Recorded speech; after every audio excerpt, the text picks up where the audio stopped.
Vamos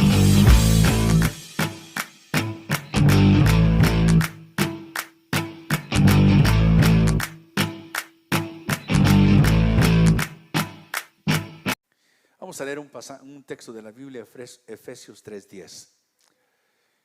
Vamos a hablar, hermano, del poder de la resurrección. Efesios 3:10 dice de la siguiente manera, si tiene su Biblia, dice: a fin de conocerle y el poder de su resurrección y la participación de sus padecimientos, llegando a ser semejante a él en su muerte.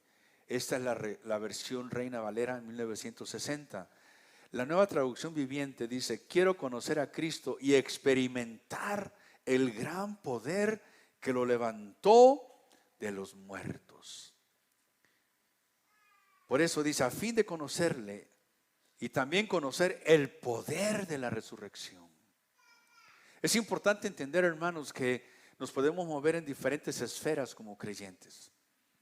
Y hay creyentes que viven una vida de derrota, pero nosotros tenemos que movernos en la esfera de la resurrección. Aquí dice Pablo que debemos de conocer el poder, hermanos, de su resurrección.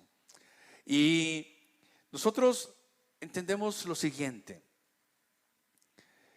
cuando los apóstoles y seguidores de Jesús presenciaron en el Getsemaní el arresto de Cristo, desde ahí hubo un desconcierto. Desde ahí, hermano, los discípulos quedaron sumamente impactados, y la Biblia dice que dejándole huyeron. Posteriormente fueron testigos de todo ese proceso, cómo el Señor fue humillado, primero por las autoridades judías y después por las autoridades romanas. La muerte por crucifixión era lo más humillante que podía existir. De hecho, estaba prohibido que un ciudadano romano muriera en la cruz.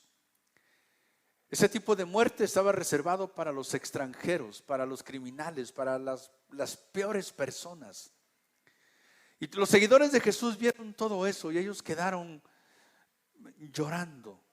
La Biblia dice que cuando el Señor se apareció en medio de ellos, ellos estaban en una casa y las puertas cerradas con llave por miedo a las autoridades judías. Y todavía, hermanos, el broche final, ¿verdad? Para ellos, cuando vieron todo eso, en sus mentes quedó la escena cuando una gran piedra rodó para sellar el sepulcro y el cuerpo de Jesús adentro. Así que en ese aspecto, todos, hermanos, los seguidores de Jesús estaban prácticamente en sus mentes y en sus corazones terminados. De hecho, las mujeres que van el domingo a la tumba, ellas van para ungir el cuerpo de Jesús. No van porque esperan que Jesús haya resucitado. A todos los discípulos les parece imposible, aunque Jesús se los anunció, pero en el momento el dolor no deja ver la promesa. Así que desde ese punto de vista, la muerte de Cristo fue devastadora. Los discípulos tenían miedo.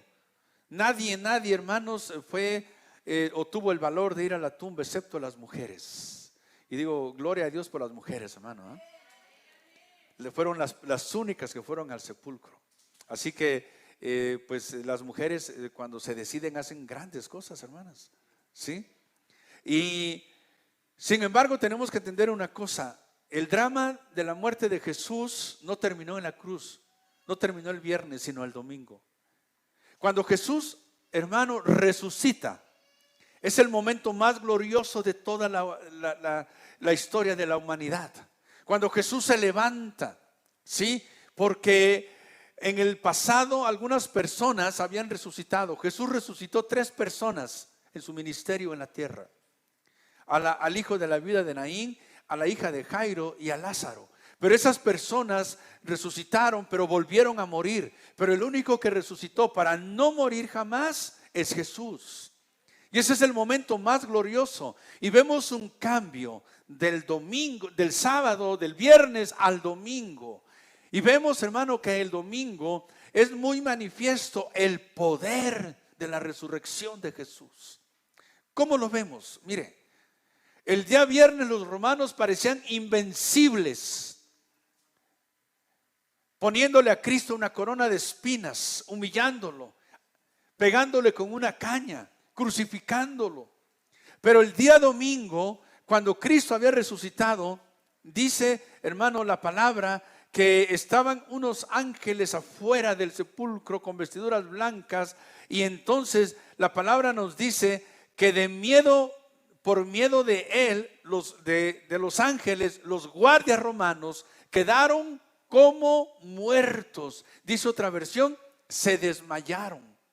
Los romanos, que el viernes eran invencibles, el domingo eran enemigos débiles y vencidos. Eso es el poder de la resurrección.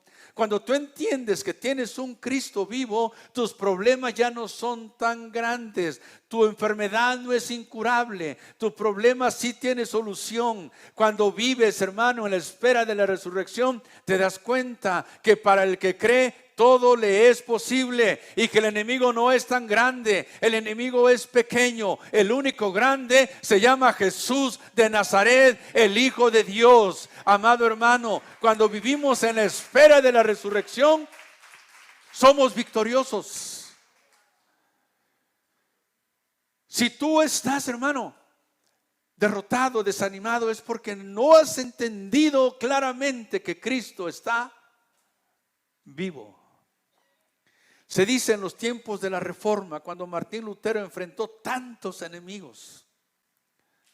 De hecho, hubo un tiempo en la historia que él tuvo que esconderse, y un príncipe llamado Federico el Sabio lo escondió por un año. Sus enemigos creían que había muerto, y en ese tiempo él tradujo el Nuevo Testamento al alemán. Pero en un tiempo de mucha oposición, él se sintió desanimado. Y se sentó y pensó no seguir más. Pensó detener el proceso de la reforma. Y entonces un día, hermanos, estaba así totalmente desanimado, pensando en abandonar su llamado. Y entonces su esposa, que se llamaba Catalina, entró al cuarto donde estaba Lutero, y entró vestida de negro. Y Lutero estaba cabizbajo, mirando al piso. Y cuando levanta la vista, la ve y le dice: mujer, ¿por qué estás vestida de negro? Y ella le dice: es que voy a un funeral. Oh sí, le dice él. ¿Quién murió? Murió Cristo, murió Dios. Y Martín Lutero le dice: mujer, ¿estás loca? Dios nunca muere. Y le dice ella: pues si Dios nunca muere, ¿por qué estás así? Si tienes un Cristo vivo, Martín, levántate, porque Él está contigo todos los días de tu vida. Hermano, yo te digo, si tienes un Cristo vivo, levántate. Levántate. Camina en victoria. Tus enemigos no son tan grandes. Te vas a dar cuenta cuando entiendas que Cristo resucitó, que tu problema es pequeño, que tu problema es insignificante, que el único grande se llama Jesús, el Verbo hecho carne, y que Él está vivo. Esos soldados romanos que parecían, hermanos, tan poderosos, tan invencibles el viernes, el sábado están desmayados. Y déjame decirte, ni siquiera vieron al Cristo resucitado, porque si lo hubieran visto, yo creo hubieran quedado pulverizados. Vieron al ángel y con eso fue suficiente. Ahora imagínate si ven a Cristo. Pues Iglesia Renuevo, yo te digo algo: tenemos un Cristo vivo que está con nosotros todos los días de nuestra vida hasta el fin del mundo. Y tus enemigos, tus problemas que tienes en esta mañana son pequeños, hermano. No te sientas desanimado, no te sientas angustiado, no sientas que no hay esperanza, hermana. Estás pasando una situación complicada. Piensa que tienes un Cristo vivo.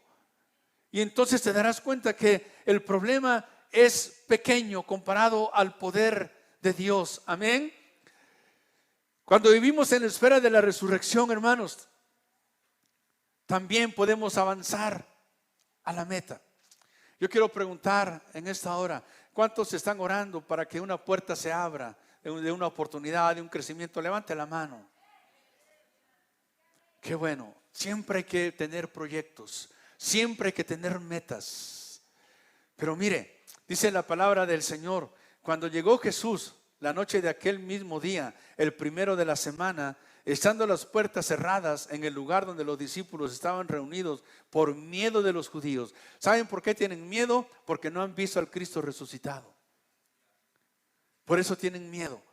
Pero dice, y entonces puesto en medio, les dijo, tomen en cuenta, hermano, que dice que las puertas estaban cerradas. ¿Cuántos candados pusieron los apóstoles? Los que fueran posibles, porque tenían miedo. Y entonces el Señor se puso en medio y les dijo, paz a vosotros. ¿Cuántos necesitaban esa paz? Pero lo que quiero decirle, hermano, que en el espíritu de la resurrección, Cristo no tuvo que tocar la puerta. Él no tuvo que esperar a que se la abrieran. Él llegó, atravesó las paredes y se puso en medio. Porque cuando estamos en el espíritu de la resurrección, las puertas se abren para los hijos de Dios. Las puertas se abren para la iglesia. Porque Él es el que tiene la llave de David. Él abre y ninguno cierra, amado hermano. Y Él cierra y ninguno abre. Déjame decirte algo. La puerta que quieres que se abra ya está abierta en el nombre poderoso de Cristo Jesús. Nada nos puede detener, hermano, nada. Jesús no necesitó tocar, no necesitó que le abrieran, llegó y se puso en medio. Quiero decirte algo, estás esperando una puerta, una oportunidad. Esa puerta está abierta porque Él va delante de nosotros quebrando cadenas y quebrando cerrojos para aquellos que creen que hay poder en el nombre de Jesús. Las puertas se abren, hermanos. Vemos en la espera de la resurrección que todo lo que nosotros, los obstáculos que tenemos enfrente, podemos vencerlos para la honra y la gloria del Señor. También otro aspecto dice la palabra. Jesús le dijo, no me toques porque aún no he subido a mi Padre, mas ve a mis hermanos y diles, subo a mi Padre y a vuestro Padre. Sabes que cuando Cristo resucitó, Él subió al Padre.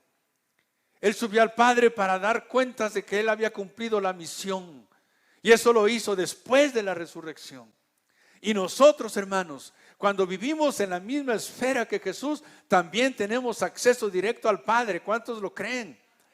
La Biblia dice que cuando Jesús expiró, el velo del templo se rasgó. Ese velo que por años escondió la gloria, ese velo que por años escondió el arca donde estaba la presencia, se rasgó de arriba abajo, no de abajo arriba, de arriba abajo, porque la salvación, porque la respuesta, porque la bendición, porque la restauración viene de arriba, del Padre de las luces, en el cual no hay mudanza ni sombra de variación. Así que déjame decirte algo, tienes acceso directo al Padre, no necesitas intermediarios. Jesús es el camino al Padre. Con todo respeto debo decirte, no necesitas a María, a José, a Pedro y a Pablo, porque el único que murió y resucitó se llama Jesús, el Verbo hecho carne. Tienes acceso directo al Padre. Y déjame decirte algo, no importa tu condición, lo único que necesitas es creer que Cristo resucitó. Yo a veces les digo a las personas, vamos a orar, todos vamos a orar. Y yo sé que hay personas que no pueden o no saben orar, nunca han orado.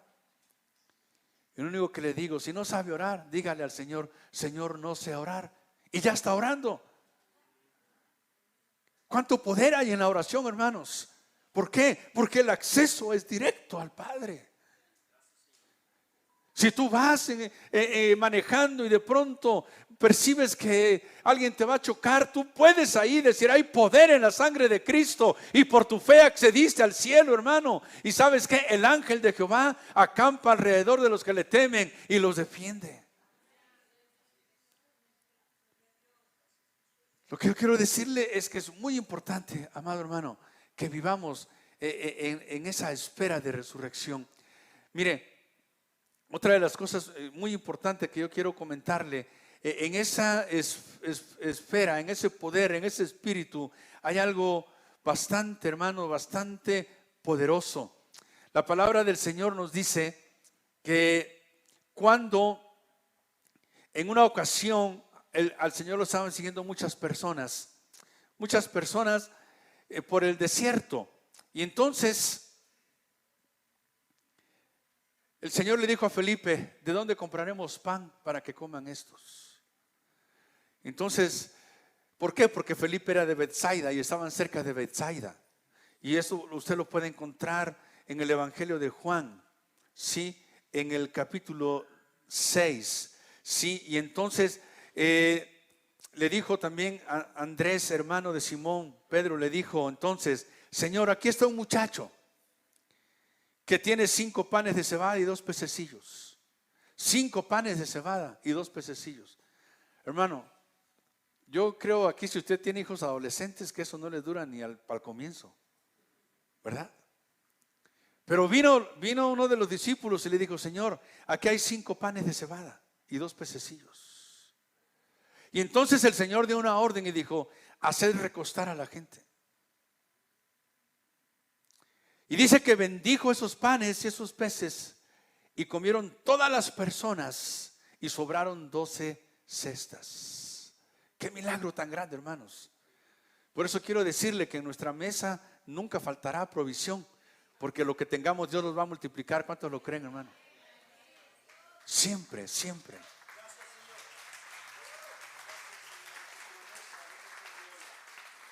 Usted no se preocupe, al fin del mes Dios va a llegar a tiempo para los pagos, para la despensa, para todo.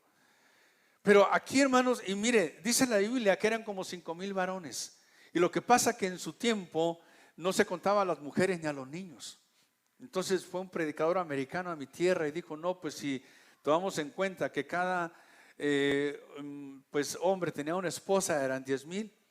Y si cada matrimonio tenía 2 hijos, pues entonces eran 20,000. Y entonces le dijo un hermano: pues eso será en su tierra, pero en la mía cada familia mínimo tiene 6, porque es más barato por docena, ¿eh? Así que en realidad el número de personas, hermano, nunca lo sabremos. Eran más de 20,000. ¿Y sabe qué? La multiplicación de los panes alcanzó para todos. Pero hay un detalle muy importante: los panes eran de cebada, no eran de trigo. Y eso es un detalle que pasamos por alto muchas veces.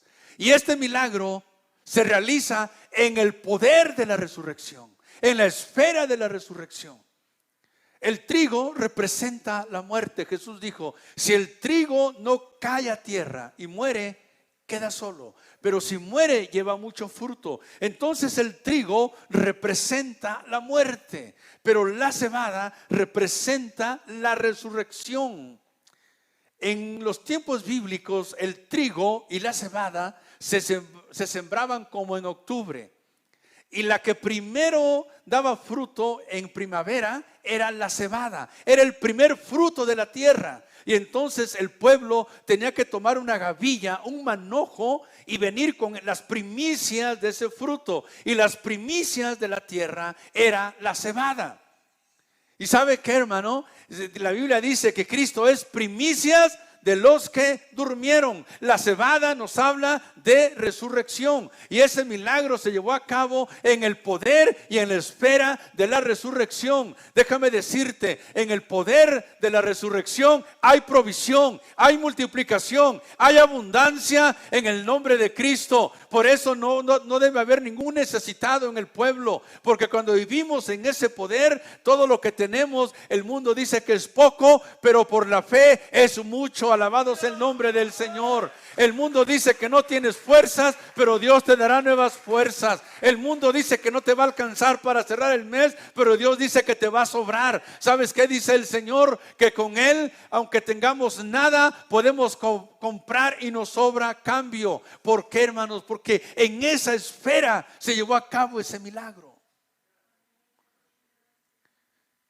Tú necesitas un milagro, necesitas vivir en la esfera de la resurrección, en el espíritu de la resurrección. Pero las cosas importantes, mire, ¿por qué mucha gente no está viviendo estas cosas en su vida? ¿Por qué? Porque se les olvida que Cristo resucitó. Y no seguimos las instrucciones, hermano. ¿Qué fue lo primero que el Señor dijo? Cuando tomó el pan, ¿qué hizo? Lo partió. En cierta manera está restando. Y no se necesitaba una resta, se necesitaba una suma. ¿Sabe por qué? Porque lo primero que aprendemos es que Dios no actúa como nosotros creemos. Dios tiene su manera de hacer las cosas. Y a veces no nos gusta, pero no importa lo que Dios está haciendo, tenemos que creer que Él va a hacer todas las cosas. Y luego lo segundo que dijo es: haced recostar a la gente. Si tú estuvieras ahí y querías comer de esa multiplicación, tenías que recostarte. Es esa postura en la que estás cuando vas al parque y te acuestas y estás tal vez levantado solamente sobre un brazo, pero es una postura de descanso. El Señor Jesús dijo: el que quiera comer debe recostarse. Y esto es muy importante, hermanos. Dios quiere bendecirte. Dios va a hacer milagros porque Él resucitó. Pero ¿sabes qué? Para que tú recibas esa provisión, tú necesitas descansar. Si tú estás cansado, no puedes recibir las bendiciones de Dios.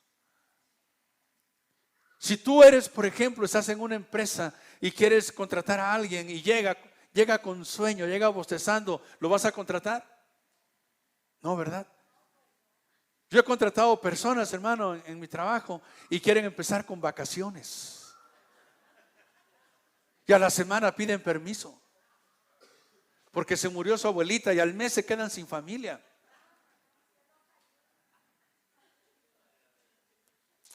Déjame decirte algo, iglesia. Por eso el Señor quiere que descansemos en Él. Porque la lucha nos cansa, yo sé.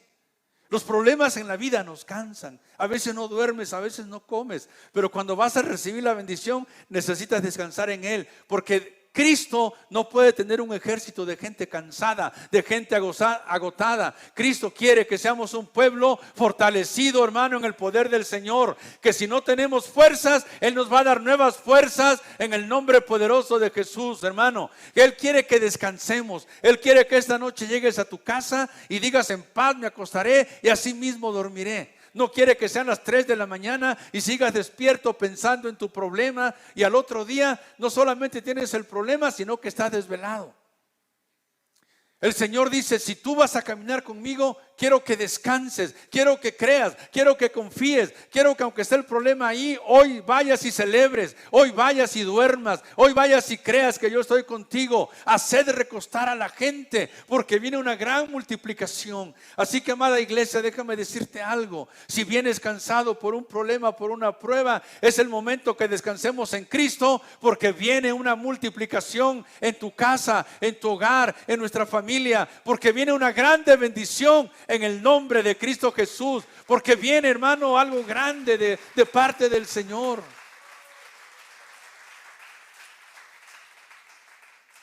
Tenemos que aprender, hermanos. ¿Sabes? Dios puede hacer todas las cosas. Yo recuerdo hace mucho conocí un misionero y me platicaba que en una ocasión fue a Guadalajara. Y entonces dice que se levantó esa mañana, fue a predicar a las calles y no tenía nada para comprar comida y sintió mucha hambre. Y entonces le dijo al Señor: Señor, no tengo nada para comer, pero yo te pido que me des, que me alimentes. Y oró y cerró sus ojos. Y luego, cuando abrió sus ojos, caminó tantito y se encontró un puesto de tacos, hermano. Usted sabe que en México los mejores tacos están en las banquetas. ¿Cuántos saben eso, hermano? ¿Sí lo sabe o no lo sabe? Cuando mi esposa, hermano, fue de San Antonio a México porque éramos novios, un día le dije: voy a pasar por ti, te voy a llevar a unos tacos muy ricos. Iba muy arreglada, muy elegante. Y los tacos eran en una esquina. Y estaba algo enojada conmigo porque no le dije dónde era la taquería. Pero cuando probó los tacos, bueno, ya se le bajó un poquito. Y sabe que este misionero me platicaba: en cuanto yo caminé, yo vi un puesto de tacos y entonces dije: Señor, pues yo voy a pedir, tú me vas a dar para pagar. Y entonces dice que él llegó y pidió una orden.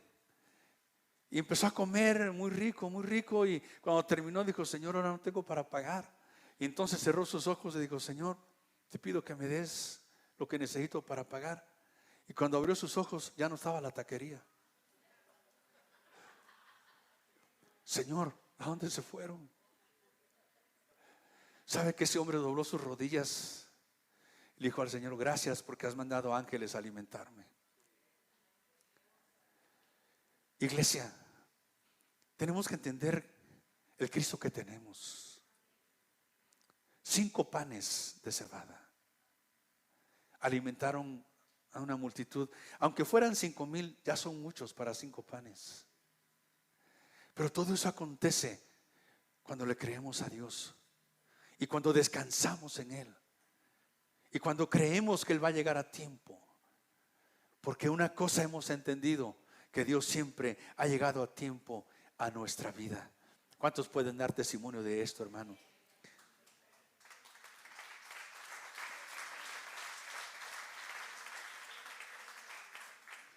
Yo quisiera ir cerrando y decirte, hermano, la resurrección de Cristo marca nuestra victoria, marca nuestra vida. El Señor Jesús fue crucificado un día 14, pero Él resucitó un día 17. Y el día 17 siempre nos habla, hermano, de resurrección. Y con esto voy a cerrar, no te pido toda tu atención. Cuando Noé estaba en el arca y el Señor la cerró y vino un diluvio sobre la tierra, ¿sabes lo que habrá sido estar en el arca tantos días y ver la muerte de todo ser viviente en la tierra? Fue una prueba para Noé. Pero la Biblia dice, hermano, que el arca reposó. Fíjate bien, reposó en el monte Ararat un día 17. Quiere decir que Noé literalmente pasó las aguas de la muerte y resucitó. Quiere decir que cuando vino el diluvio, el arca estaba en el piso, pero cuando terminó el diluvio, el arca estaba acá en el monte. Si tú crees que Cristo resucitó, cuando viene la prueba estás aquí, pero cuando termina estás acá. Yo no sé si alguien le dice gracias, Dios.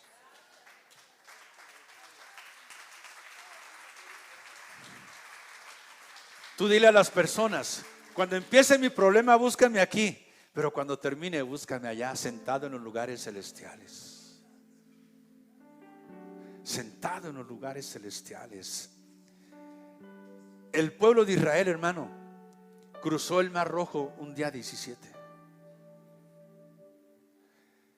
Porque cuando caminamos en Cristo, todos los caminos se abren, todos los obstáculos se desvanecen. Porque el pueblo estaba entre el mar y los soldados, y Dios le dijo a Moisés: levanta tu vara y divide el mar. Era un día 17. Hermanos, en un día 17 llegó el pueblo de Israel al este del Jordán, de este lado. Y ese día dejó de caer el maná y comieron el fruto de la tierra. Y era un día 17. ¿Sabes qué? Para nosotros ese día de la victoria de Cristo es el día de nuestra cosecha, es el día de nuestra multiplicación, es el día en que veremos nuestra bendición consolidada, es el día en que vas a ver el avance en tu economía, en tu familia, en tu salud, en todas las áreas de tu vida. Es el día en que vas a comer el fruto tan esperado, tan anhelado. El día 17, hermano, que es el día de la resurrección, es cuando vas a ver que todo tu trabajo ha dado fruto, todas tus oraciones han tenido respuestas. Has orado por tus hijos, pues los vas a ver aquí en el altar. Has orado por tu esposo, pues lo vas a ver adorando al Señor. Has orado por tu familia, pues los vas a ver a todos dando gloria al Señor. Has orado por algún problema, pues ese es el día en que tendrás el fruto de tu oración.